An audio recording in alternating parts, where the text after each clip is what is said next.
Hello students, welcome to TDC classes. सभी RRB JEE aspirants को मेरी तरफ से नमस्कार, राम राम। जितने भी स्टूडेंट्स हैं, सभी स्टूडेंट जो भी आरआरबी जेईई के लिए तैयारी कर रहे हैं, उन्होंने ऑलमोस्ट फॉर्म की क्लोजिंग डेट हो चुकी है 29 तारीख को। अभी जो भी कुछ एडिट वगैरह होगा वो कर सकते हैं। बाकी आज मैं वीडियो के लिए लेके आऊँ, जिसमें हम बात करेंगे आरआरबी जेईई के लिए किस तरह से प्रिपरेशन करनी चाहिए। मैं कंप्लीट इन्फॉर्मेशन लेके आऊँ आपको, किस तरह से इसमें सिलेबस पढ़ना है, क्या क्या टॉपिक्स पढ़ना है, कैसे करना है, कंप्लीट स्ट्रेटेजी, क्या क्या स्टेजेस है, फुल इन्फॉर्मेशन रहने वाली है आपके लिए। बहुत इंपॉर्टेंट वीडियो होने वाला है आप सभी आरआरबी जेईई एस्पिरेंट के लिए। सभी का सपना होता है कि आरआरबी जेईई रेलवे में जो भी गवर्नमेंट जॉब निकलती है, कैसे भी रेलवे में जॉब पाएं। तो आपके पास बहुत सुनहरा मौका है, इस मौके को छोड़ना नहीं है। तो कैसे तैयारी करनी है वो आज कंप्लीट डिस्कशन के साथ में लेके आए वीडियो को, जिसमें हम बात करेंगे सबसे पहले सिलेबस की। क्योंकि जब भी आप सिलेबस की बात करते हो तो सबसे पहले आपको सिलेबस पता होना चाहिए। सिलेबस से साथ साथ हमें ये भी देखना है कितने स्टेजेस में एग्जाम हो रहा है। तो पहले बात कर लेते हैं कि जो आरआरबी जेईई का एग्जाम है वो कितने स्टेजेस में हो रहा है। हम बात करते हैं, जब आरआरबी जेईई की बात करते हैं तो आरआरबी जेईई का जो एग्जाम होता है बेटा, वो टोटल 4 स्टेज में कंप्लीट होता है। पहला स्टेज होता है स्टेज 1, कंप्यूटर बेस्ड है CVT 1, second is CVT 2 and third stage is document verification and fourth one is medical examination. देखो, पहले स्टेज में आप पहले क्वालिफाई करोगे, रिटन एग्जाम होगा जो मेरिट बेस पे होगा। मींस अगर मान लो किसी भी जोन से 1 लाख बच्चों ने फॉर्म भरा है तो उसमें से कुछ स्टूडेंट्स को वो सिलेक्ट करेंगे। 1 लाख बच्चों ने फॉर्म भरा है तो कुछ बच्चों को रेडी करेंगे, निकालेंगे सेकंड पेपर के लिए।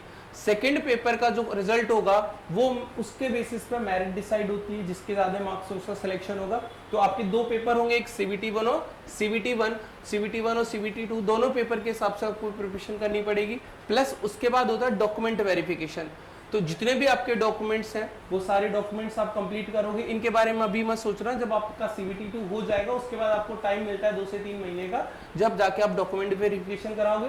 आफ्टर डॉक्यूमेंट वेरिफिकेशन 2 से 3 महीने का फिर से टाइम मिलेगा, जब आप मेडिकल एग्जाम होगा, मेडिकल एग्जामिनेशन होगा, जिसमें सबसे ज्यादा आइस का इफेक्ट होता है। आपकी आइस क्या है मेडिकल एग्जामिनेशन से, आइस आपकी परफेक्ट है, कलर ब्लाइंडनेस वगैरह तो नहीं, ये सारी चेकिंग होती है। ये हमारे 4 स्टेज हैं, ये 4 स्टेज क्लियर करोगे तो इन 4 स्टेज में जो हमारा सिलेबस है उसकी बात करते हैं। जैसे CVT 1 की बात करते हैं, CVT 2 जो कॉमन सिलेबस है CVT 1 और CVT 2 का, वो यहाँ पे कुछ कॉमन सिलेबस है उसकी बात करते हैं। सबसे पहले हम बात करते हैं मैथमेटिक्स की। मैथमेटिक्स में क्या होता है, आपके decimals, fractions, HCF, LCM, ratio, proportion, बहुत बेसिक क्वेश्चंस पूछे जाते हैं, जिसमें सबसे इंपॉर्टेंट आपका परसेंटेज वाला पार्ट रहता है। परसेंटेज में आपका सिंपल एंड कंपाउंड इंटरेस्ट आता है, परसेंटेज में आपका प्रॉफिट एंड लॉस आ जाता है। ये 3 टॉपिक परसेंटेज से जुड़े हुए, तो परसेंटेज को बहुत अच्छे तरीके से आपको करना है। कैसे करना है वो नेक्स्ट हम स्लाइड्स में देखेंगे।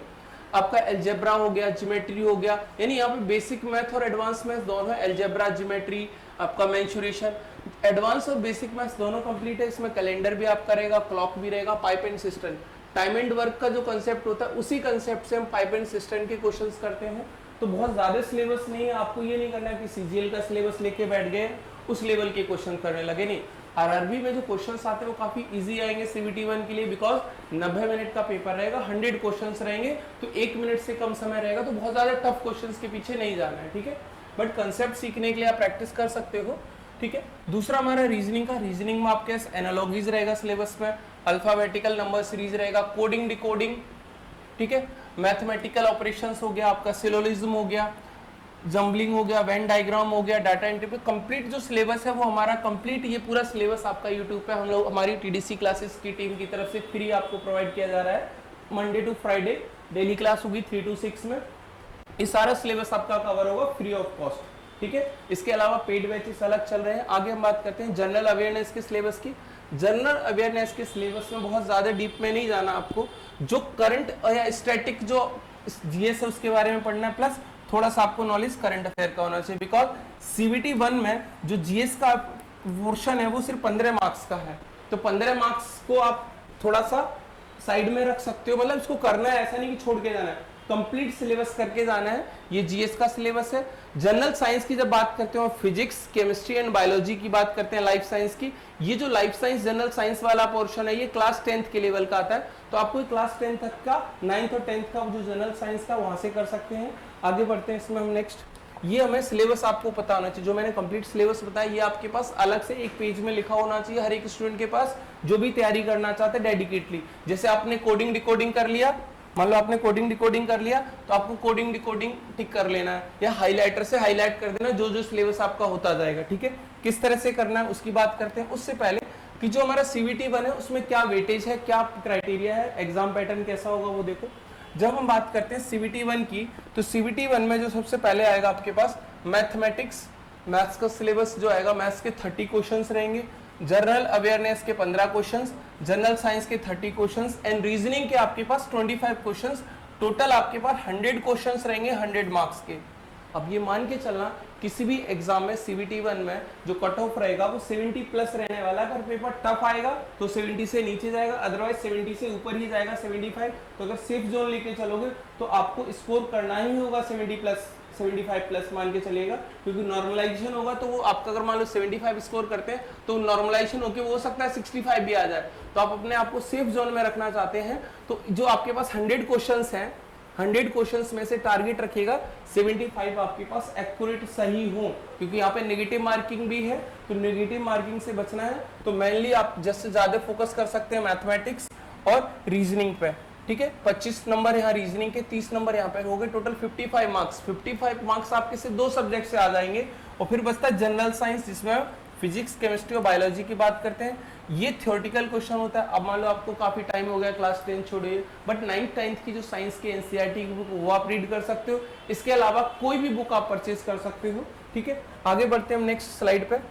सेकंड स्लाइड में हम बात करेंगे CVT 2। CVT 2 में क्या है सर? CVT 2 में भी आपके पास एग्जाम पैटर्न में 15 नंबर का जनरल अवेयरनेस जो पेपर 1 में CVT 1 में पेपर है वही CVT 2 में है। फिजिक्स केमिस्ट्री पेपर 1 में, यहाँ भी 50 फिजिक्स केमिस्ट्री है। बस यहाँ पे जो एडिशनल ऐड हुआ है वो basics of computer application, 10 marks का कंप्यूटर एप्लीकेशन है और 10 नंबर का एनवायरमेंट पॉल्यूशन है। एनवायरमेंट पॉल्यूशन जो बायोलॉजी पढ़ते हो, बायोलॉजी में ये पार्ट रहता है, तो मतलब ये 10 नंबर बायोलॉजी का पार्ट है, 15 नंबर फिजिक्स केमिस्ट्री, मतलब फिर से 25 नंबर का आपका फिजिक्स केमिस्ट्री आने वाला है। Physics chemistry and biology. तो आपको फिजिक्स केमिस्ट्री बायोलॉजी पेपर 1 में 30 मार्क्स का, पेपर 2 में 25 मार्क्स का। तो ये 50 नंबर तो आपके नॉन टेक्निकल का पार्ट हो गया, प्लस 100 मार्क्स आपके पास है। जो 100 मार्क्स है वो टेक्निकल का है। टोटल जो मार्क्स होंगे आपके, टोटल जो मार्क्स होंगे वो हो जाएंगे 150 नंबर। मतलब सेकंड पेपर 150 का आपका जो सिलेक्शन होगा वो इन 150 नंबर के बेसिस पे होगा। पेपर 1 जस्ट क्वालिफाइंग नेचर का है, आप उसमें जस्ट कट ऑफ भी पार करते हो तब भी चलेगा, लेकिन CVT 2 के बेसिस पे आपका रैंक डिसाइड होगा। उसी के हिसाब से लिस्ट जनरेट होगी। किसी मान लो कहीं पे 200 सीट से, कहीं पे 20 सीट से, कहीं 50 सीट से, 50 सीट तो टॉप 50 स्टूडेंट को ही वो आगे डॉक्यूमेंट वेरिफिकेशन और मेडिकल के लिए कॉल करेंगे। आगे बढ़ते हैं, इसमें हम नेक्स्ट स्लाइड की बात करते हैं। नेक्स्ट हम बात करते हैं कि सर जो स्टडी मटेरियल है हमें क्या क्या पढ़ना चाहिए उसकी बात करते हैं। देखो स्टडी मटेरियल में बहुत सिंपल से मैं बात कर रहा हूँ, स्टडी मटेरियल फॉर 100% सिलेक्शन। आप चाहते हो 100% सिलेक्शन, तो जितना आज मैं बताने वाला हूँ उतना ही करना, उससे एक्स्ट्रा कुछ भी नहीं करना। ठीक है, सबसे पहले प्रीवियस ईयर क्वेश्चंस आप किसी भी पब्लिकेशंस के बुक परचेज कर सकते हो। अगर PDF से पढ़ सकते हो तो PDF से, कहीं भी आप किसी भी टेलीग्राम ग्रुप पे जा सकते हो। बाकी हम लोग अलग से, मैं टेलीग्राम हमारा ग्रुप है उसमें मैं आपको लिंक दे दूंगा डिस्क्रिप्शन में, वहाँ पे कंप्लीट डिटेल्स में आपके सारे PYQs PDF फॉर्मेट में मिलेंगे। प्लस हर एक बुक आपके पास 1 बुक होनी चाहिए फॉर ईच सब्जेक्ट। जैसे अगर एप्टीट्यूड पढ़ते हो तो एप्टीट्यूड के लिए एक कोई सी भी बुक हो 200-150 पेज की चलेगी, मतलब हर एक सब्जेक्ट के लिए एक बुक होनी चाहिए आपके पास। प्लस आप वीडियो लेक्चर देख सकते हो, यूट्यूब से देख सकते हो, कहीं से भी देख सकते हो, आप यूट्यूब से देख सकते हो। सेल्फ अगर पहले से कहीं कोचिंग कर रखी तो वहां से कर सकते हो, किसी पर्टिकुलर कोचिंग के नोट्स देख सकते हो, ये करना है। उसके बाद जो आपके पास सबसे मेन टॉपिक रहता है सिलेक्शन के लिए वो reading, practice and make notes. आप जो सब्जेक्ट आपके थ्योरेटिकल हैं उनको सिर्फ रीडिंग करके ही निकाला जा सकता है। जैसे जनरल साइंस का पोर्शन या GS का पोर्शन 30 मार्क्स का जनरल साइंस है, 15 नंबर का GS है, 45 मार्क्स आपका सिर्फ रीडिंग से होगा। तो रीडिंग आपको इंपॉर्टेंट है, रीडिंग आपको पढ़ना ही पढ़ना है डेली। प्लस प्रैक्टिस, आप मैथ्स के क्वेश्चंस, रीजनिंग के क्वेश्चंस डेली लगाओगे। ठीक है, हमारा प्रैक्टिस सेशन भी आने वाला है यूट्यूब पे, जैसे 3 से 6 डेली क्लासेस भी चल रही है हमारी यूट्यूब पे लाइव, फ्री क्लासेस चलेंगी मंडे टू फ्राइडे। प्लस आप प्रैक्टिस सेशन भी साथ में आने वाला है, तो क्वेश्चंस भी प्रैक्टिस अलग से करेंगे। प्लस जो भी आप चीज पढ़ते हो, चाहे वो यूट्यूब से पढ़ो चाहे किसी बुक से पढ़ो, एटलीस्ट उसके शॉर्ट नोट्स अपने खुद की हैंडराइटिंग में खुद बनाओ आप लोग। ठीक है, आगे बढ़ते हैं हम। अच्छा, हम बात करते हैं मैथ्स की। सर मैथमेटिक्स की बात करें या किसी दूसरे सब्जेक्ट की बात करें तो इनको कैसे करेंगे वो ध्यान से देखो। जब मैथ्स की बात करते हैं, मैं हर एक सब्जेक्ट के लिए लेके आया हूं समझाने के लिए कि कैसे करना है। मैथ्स में आपका practice more and enhance more speed. Maths का सिर्फ एक ही फंडा है कि आप मैथ्स में जितने ज्यादा प्रैक्टिस करोगे क्वेश्चन उतना बेटर रहेगा आपके लिए। उसमें प्रैक्टिस करने के लिए आप प्रीवियस ईयर क्वेश्चन ले सकते हो और उन क्वेश्चंस की एनालिसिस करो कि किस टॉपिक से क्या क्वेश्चन आ रहे हैं, ठीक है, ये करना है। प्लस कंप्लीट सिलेबस देखना है, ऐसा नहीं करना कि सर सिलेबस में 10 टॉपिक हैं, अभी जैसे मैंने पिछली स्लाइड में आपको सिलेबस समझाया है, तो ऐसा नहीं करना कि सिलेबस दे रखा है 15 टॉपिक, 15 में से आपने 10 कर लिए, 5 छोड़ दिए, नहीं, 5 टॉपिक से भी क्वेश्चन आएंगे तो आप छोड़ नहीं सकते। तो सबसे पहले सिलेबस को कंप्लीट करना है, complete as per the given notice. Tough topics को बेसिक से लगाओ और ज्यादा टाइम दो। टफ टॉपिक्स क्यों, समझो टफ टॉपिक्स का। जब भी सिलेक्शन करना होता है किसी भी एग्जामिनर को या किसी भी बोर्ड को, जब किसी कैंडिडेट को सिलेक्ट करना है तो टफ क्वेश्चन के बेसिस पे रिजेक्शन करता है, मतलब जो स्टूडेंट टफ क्वेश्चन नहीं कर सकता वो रिजेक्ट करेगा। तो सिलेक्शन किस बेसिस पे हो, आसान क्वेश्चन हर स्टूडेंट करके आएगा, तो सिलेक्शन आसान क्वेश्चन से नहीं होता है। आसान क्वेश्चन सब करके आओगे तो आप भी करके आओगे, बट सिलेक्शन टफ क्वेश्चन से होगा। तो सबसे पहले टफ टॉपिक्स हो, जो आपके टफ क्वेश्चन या आपके लिए जो टफ टॉपिक है उनको आप पहले डिसाइड करो। टफ टॉपिक्स को बेसिक से स्टार्ट करो, बिल्कुल ABCD से स्टार्ट करो, जितना बेसिक से कर सकते हो। आप किसी भी चैनल पे देखो जाके, आप एक बार 2 बार अलग अलग अभी आपके पास सफिशिएंट टाइम है तो बेसिक से स्ट्रॉन्ग करो। मान लो आपका परसेंटेज का टॉपिक वीक है तो परसेंटेज के टॉपिक्स को स्टार्ट करो। टाइम एंड वर्क का कंसेप्ट वीक है तो वहां से जाओ। किसी का ज्योमेट्री या मेंसुरेशन वीक है तो उसको स्टार्ट करो और ज्यादा टाइम दो। जो आपका डिफिकल्ट है, जो आपको आता है, उसको ज्यादा टाइम देने की रिक्वायरमेंट नहीं है। आगे बढ़ते हैं। Don't learn from tricks. Math में यही कंडीशन होती है बेटा, बहुत से टीचर बोलते हैं मैथ्स में ट्रिक्स से क्वेश्चन सॉल्व करेंगे, नहीं, आपके पास टाइम बहुत कम है, आप बहुत ज्यादा ट्रिक नहीं कर सकते, लेकिन जब प्रैक्टिस ज्यादा करोगे तो ट्रिक्स ऑटोमेटिक याद हो जाएंगी। अब हर टॉपिक के लिए आप ट्रिक याद नहीं रख सकते, हर टॉपिक के लिए ट्रिक्स याद नहीं रख सकते कि कितने ट्रिक्स याद रखोगे, नहीं। तो अगर बेसिक क्लियर है तो बेसिक्स के बेसिस पे हम आसानी से जो भी ट्रिक होगी उसको सॉल्व कर सकते हैं, ठीक है। प्लस मॉक टेस्ट प्रैक्टिस करना है विद टाइम बाउंड, मतलब आपके पास 90 मिनट का पेपर है, 90 मिनट में 100 क्वेश्चन है, तो आपको क्या रखना है सर, 30 क्वेश्चंस के लिए आपको 25 से 26 मिनट में ही सॉल्व करना है एप्टीट्यूड का, तो उसी लेवल के क्वेश्चन आएंगे, बहुत लेंथी क्वेश्चंस नहीं आएंगे। तो मॉक टेस्ट लगाने हैं टाइम बाउंड, और एक बुक लेनी है, कोई सी बुक परचेज कर सकते हो। मेरे टेलीग्राम चैनल पे, हमारे टेलीग्राम चैनल पे काफी सारी बुक्स मैंने प्रोवाइड कर रखी है, आप उसमें से कोई भी एक बुक PDF डाउनलोड कर सकते हो, मार्केट से परचेज कर सकते हो, उसमें PYQ या कोई भी स्टैंडर्ड बुक ले सकते हो। एक ही बुक लेनी, ऐसा नहीं कि मल्टी बुक से कर रहे हो, नहीं, एक बुक से। ये मैथ्स की स्ट्रेटेजी आपके पास। फिर हम बात करते हैं रीजनिंग की। रीजनिंग में क्या करना है आपको सर, सेम चीज, बेसिक कंसेप्ट्स को प्रिपेयर करना हो, प्रैक्टिस ज्यादा। सर रीजनिंग एक ही है, रीजनिंग मांगती है प्रैक्टिस, रीजनिंग मांगती है प्रैक्टिस, तो आपको सिर्फ प्रैक्टिस करना है, ज्यादा से ज्यादा प्रैक्टिस करोगे तो आपका क्लियर होगा ये, ठीक है। अब इसमें क्या है, रीजनिंग में अगर आप नॉर्मल तरीके से जाओ, कई क्वेश्चन बहुत लेंथी होते हैं, तो यहाँ पे आप ट्रिक का यूज कर सकते हो, चाहे वो डाइस का क्वेश्चन हो, चाहे क्यूब क्यूबॉइड का क्वेश्चन हो, कैसा भी क्वेश्चन आएगा तो आप यहाँ से कर सकते हो। फिर किसी भी यूट्यूब चैनल से या किसी भी कोचिंग के नोट्स ले सकते हो, वहां से आप प्रैक्टिस कर दो। प्रैक्टिस करना है, कंसेप्ट आपके समझ में आ जाएगा।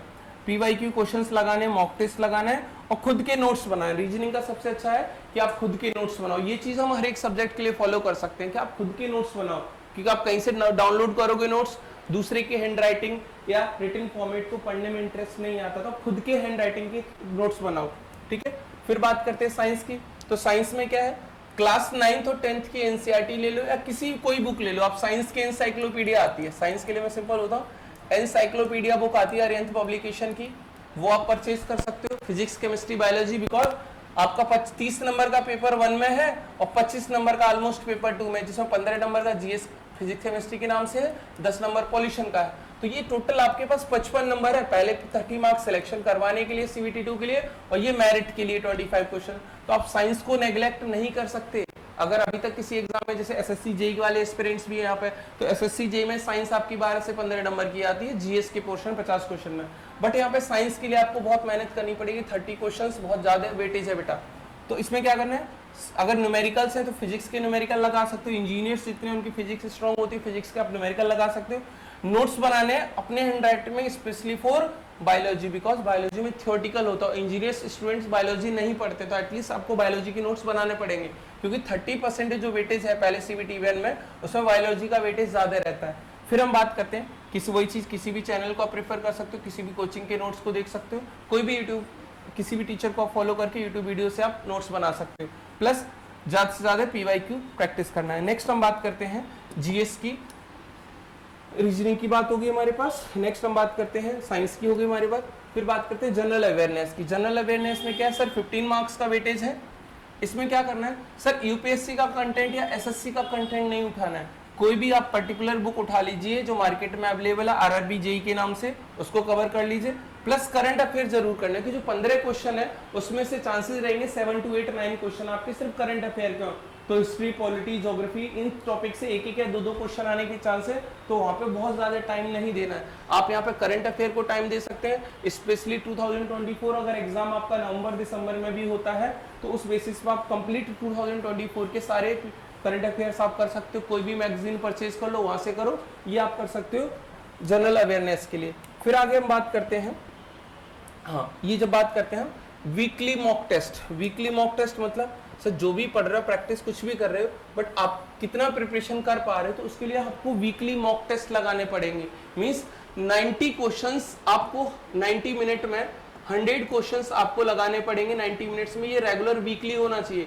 आपके मान लो पहले मॉक टेस्ट में मान लो 35 मार्क्स आए, अगले में आपके 35 से ज्यादा आना चाहिए, क्योंकि आप जो एक वीक आपके पास रहेगा उसमें आप कुछ टॉपिक्स के जो क्वेश्चन नहीं बना पा रहे वो टॉपिक्स कवर करो, तो अगली बार आपके 45 क्वेश्चन आएंगे, और करोगे तो 55 आएंगे, और करोगे तो 60 आएंगे, और करोगे तो 65 आएंगे। मतलब हर जो वीक रहेगा आपका, जो टॉपिक मान लो आपने कोई मॉक दिया, किसी टॉपिक से आपके क्वेश्चन नहीं बन रहे, तो क्या करना है, उस टॉपिक्स के क्वेश्चन को आप नेक्स्ट जो 1 वीक आपके पास है उसमें कंप्लीट तैयार करो, और फिर कोई मॉक दो, फिर से क्वेश्चन बनेंगे, फिर जो भी टॉपिक के क्वेश्चन आपसे नहीं बने उन टॉपिक्स को फिर प्रिपेयर करो अपने आप को नेक्स्ट वीक में, और फिर पेपर दो।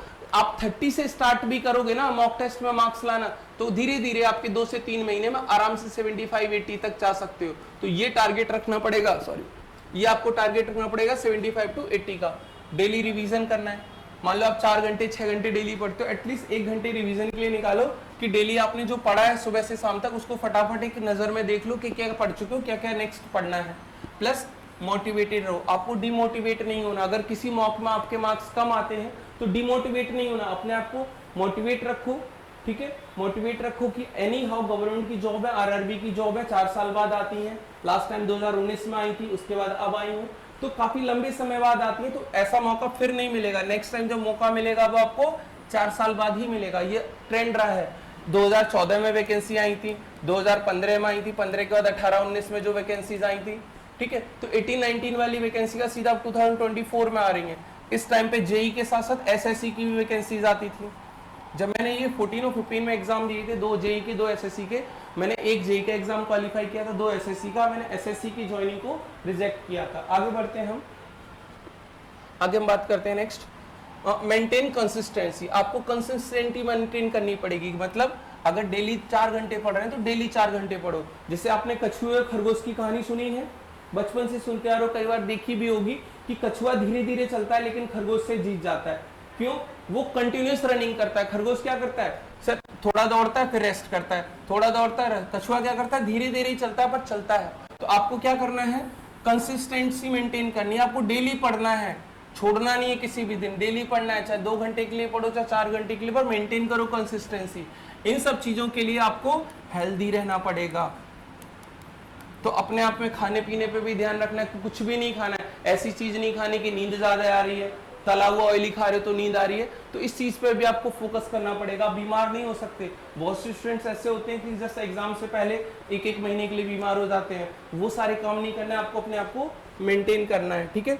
उसके बाद बात करते हैं हम, अच्छा कुछ और भी इंफॉर्मेशन अगर चाहिए तो आप हमारे कॉन्टेक्ट नंबर्स है 9205448125, 9650543538, इस नंबर पे कॉल कर सकते। कुछ भी एडमिशन हमारे ऑलरेडी स्टार्ट हो चुके हैं, नए बैचेस चल रहे हैं, ऑनलाइन बैच भी चल रहा है, ऑफलाइन बैच भी चल रहा है, प्लस यूट्यूब पे फ्री स्पेशल बैच भी चल रहा है जिसमें हम कंप्लीट फ्री भी कराएंगे। अगर पेड बैच कोई लेना चाहता है तो पेड बैच भी ले सकता है, कंप्लीट डिटेल्स आपको मिल जाएंगी।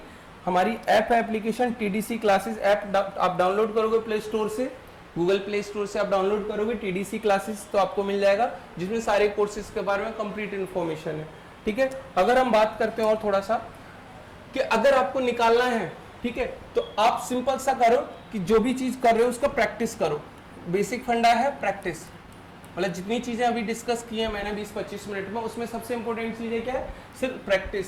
चाहे वो आपका एप्टीट्यूड का पोर्शन हो, चाहे रीजनिंग का पोर्शन हो, चाहे GS का पोर्शन, जनरल साइंस का पोर्शन हो, हर एक टॉपिक के लिए आपको प्रैक्टिस करनी पड़ेगी।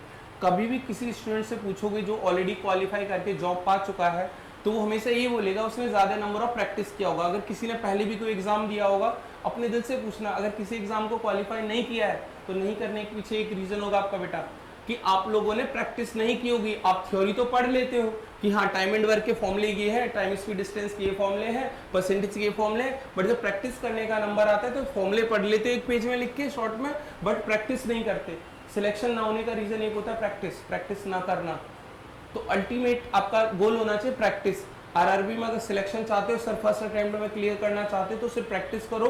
उसके लिए मैं सारा आपका लिंक डिस्क्रिप्शन में मिल जाएगा, टेलीग्राम ग्रुप का लिंक मिल जाएगा, आपको व्हाट्सएप ग्रुप का लिंक मिल जाएगा, प्लस यूट्यूब चैनल पर आप सारे वीडियोस आपको फ्री कंटेंट मिलने वाला है। ठीक है, कुछ और भी डाउट्स होंगे मैं और वीडियो लेके आता रहूँगा। अगर वीडियो बहुत अच्छी लगी हो सभी स्टूडेंट्स को तो इस वीडियो को लाइक करें, शेयर करें अपने दोस्तों के साथ। Thank you.